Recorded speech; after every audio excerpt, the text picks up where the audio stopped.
Good morning and welcome. This is the first video message being recorded from Boyle, Be in Christ Church.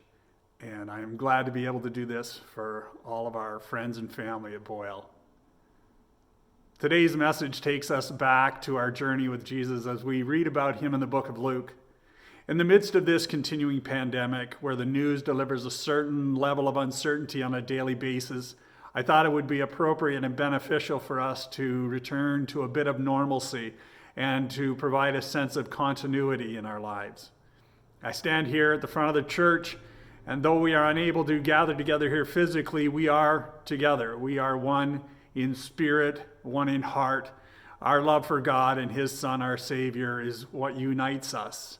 This is our church home, and yes, it is still here, and God willing, we will be back together again in a matter of weeks. So in the meantime, I will continue to bring a weekly message from the front as a way of encouraging you all that things will in time return to normal. So let's begin with this morning's message with a reading from the passage as found in Luke chapter 10, verse 38 through 42. Now as they traveled, Jesus entered a certain village, and a certain woman named Martha welcomed him into her home. And she had a sister called Mary, who even sat at the feet of Jesus listening to his word. But Martha was distracted with much serving, and having come up, she said, "Lord, do you not care that my sister has left me alone to serve? Then speak to her so that she might help me." But answering, the Lord said to her, "Martha, Martha, you are anxious and troubled about many things. But one thing is necessary, and for one thing, Mary has chosen the good portion, which will not be taken away from her." May God continue to bless us as we read and look into his word.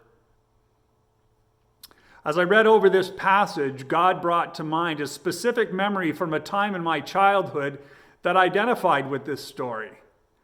As I tell you, perhaps he will stir a memory in your mind along similar lines.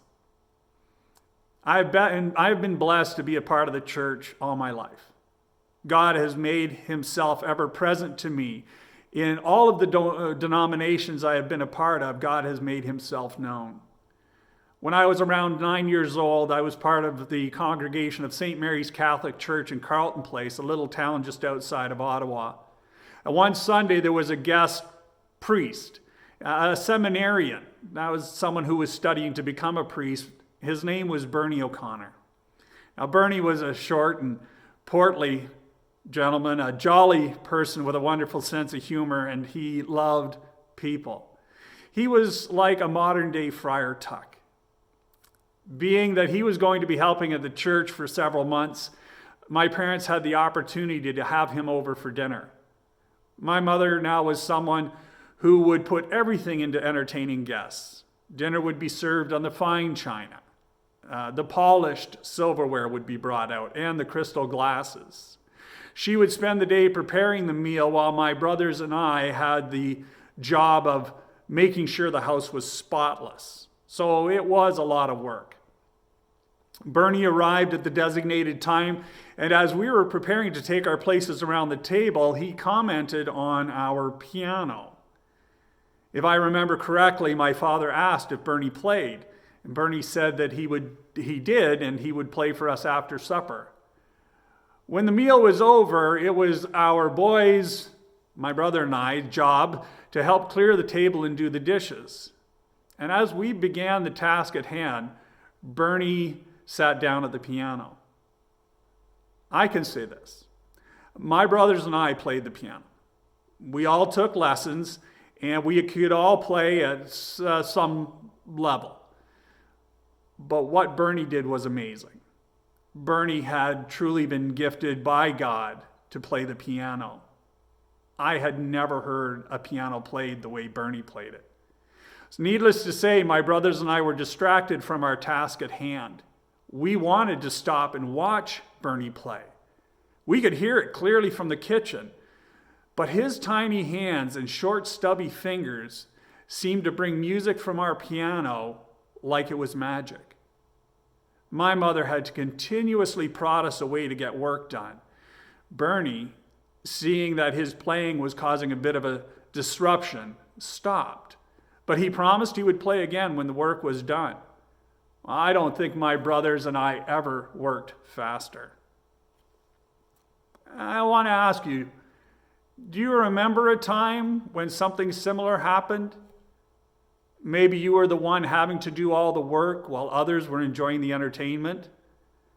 We know these things about Jesus, that he attracted a lot of attention. And there were countless numbers of people who were likely supposed to have been doing other things who came to listen to Jesus instead. And look at this passage. It begins with these words. Now, as they traveled, Jesus entered into a certain village. I don't believe it's Luke who chooses not to tell us the name of the village, but God. When this letter would have begun circulating among the Gentile converts, it would have been beneficial for them not to have known where certain events took place, so as to not cause them to become idolized. We only need to look at the birthplace of Jesus to realize what can happen when individuals start to idolize a certain place. And I'm fairly certain that God didn't want that to happen. So we have a certain woman named Martha. And again, Luke could have told us a lot about Martha. He may have actually known her. Luke worked with the Apostle Paul, and Paul lived from 5 AD to 65 AD. Paul was a little younger than Jesus, perhaps a little older than Luke. Martha was likely in that same age category. Yet for all that Luke knew about her and could have written about her, very little is known. Luke says this about her. She welcomed Jesus into her home. She liked what she'd heard about Jesus. She liked what she heard from Jesus. And she extended her hospitality to him.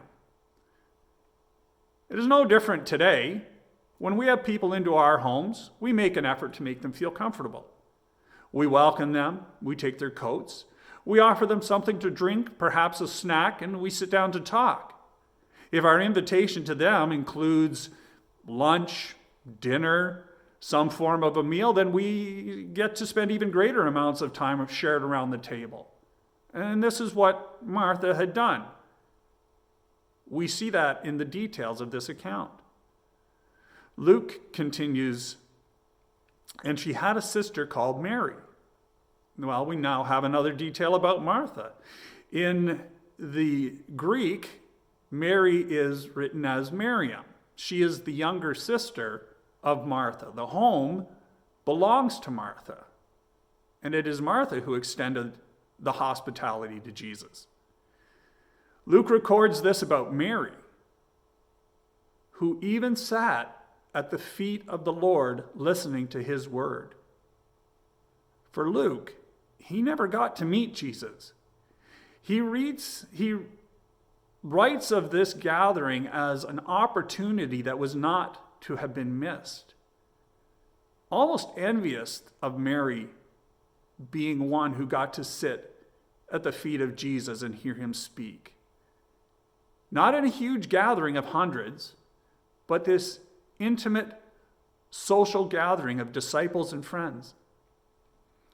Jesus didn't talk about the weather, likely didn't talk about local news. He had a message to deliver, and for those who had heard it before, they would listen again because it was his word. And his word was the word his Father had given him to speak. We read in John chapter 12, verse 49, I have not spoken on my own, but the Father who sent me has commanded me what to say and how to say it. In John chapter 7, verse 16, Jesus says, my teaching is not my own, it comes from him who sent me. This is all fine and dandy for Mary, to be able to sit and listen to Jesus. But what about Martha? The account continues, but Martha was distracted with much serving. The word used in the English translation is distracted, but in the Greek, it is much more descriptive. It expresses the idea of someone who is greatly troubled, like something that you would drag around, like a weight, something heavy. And people can notice it. People realize that Martha is being bothered. She's likely walking around preparing things and possibly muttering under her breath or putting down food on the table a little harder than normal. Finally, when she can't take it anymore, she has to say something. But she doesn't say something to Mary. She goes right to Jesus. And having come up, she said, "Lord, do you not care that my sister has left me alone to serve? Then speak to her so that she might help me." We need to notice something in this passage. Martha invited Jesus into her home, and then began doing other things to please him instead of spending time with him. Instead of getting time or spending time getting to know him and listening to him, she was busy doing things all around him, as if to impress him. Had she invited him in just so that others could see that she invited him in? Her invitation may have been sincere, but her focus on Jesus seems quickly sidetracked. What do you think would have happened if Martha had not prepared food for them? If she had taken a place on the floor next to Mary and just listened? What would have happened when it came time to eat? Would Jesus have let them go hungry? I don't think so. I think it would have resulted in another unrecorded miracle. And we have knowledge that there were many. John chapter 21 verse 25 says there are more things that Jesus did. If all of them were written down, I suppose that not even the world itself would have the space for the books that would be written. That's a lot of miracles that we don't have recorded. But answering, the Lord said to Martha, "Martha, Martha, why are you anxious and troubled about many things?" As I was researching this week, I came across an article that said when words are repeated in the Bible, it is because there was no punctuation used, no exclamation marks, no commas. So the repetition was for emphasis. We do the same thing. We'll say a person's name differently depending on a situation. How many of you have said your child's name or your spouse's name differently based on what was happening or something that had happened? Was it quickly yelled in shock? "Jared!" See, I get that more often. Was it said drawn out in exasperation or warning? "Jared!" See, it makes a difference. Jesus likely never yelled at Martha, but he addressed her with a gentle rebuke. Jesus knows she's extremely worried about impressing him and others. He knows of the situation that has her greatly troubled, but those things which are causing her problems are of her own doing. The matters which are stressing her out don't matter. Only one thing really matters. When we invite Jesus into our lives, he doesn't care about the state of our being. We don't have to get ourselves straightened out first. We can't. When we invite him in, he knows we've been away from him. He knows the condition of what he's stepping into. And he's the first one to get to work on getting it to be the way we want to be for him. And he's there to help us straighten things out. Jesus says to Martha, one thing is necessary. In the Greek, it's better expressed as one little thing. Martha is concerned about so many things that in the grand scheme of things, they're not important. There is only one thing that is.